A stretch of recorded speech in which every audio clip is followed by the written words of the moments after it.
नाज़रीन, बिन कासिम में corona virus जा मक़ामी सतह ते केस वधण खां पोइ शहर में मनी लॉकडाउन कयो वियो आहे। इन हवाले सां वीडियो लिंक ते मौजूद आहे रब नवाज़ मस्तोई।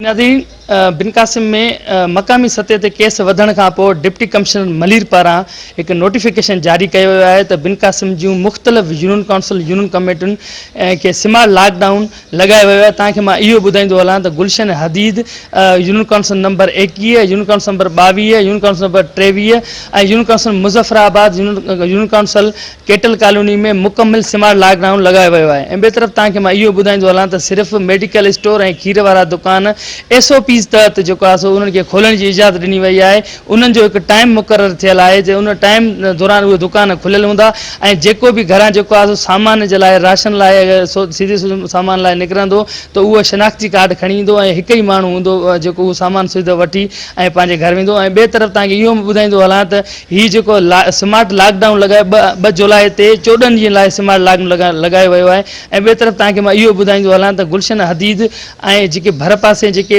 बिन कासिम जो यूनियन काउंसिल उन में मक़ामी सतह ते केसनि में कोरोना वायरस जे केसनि में ॾींहों ॾींहुं इज़ाफ़ो थींदो रहे थो। जी।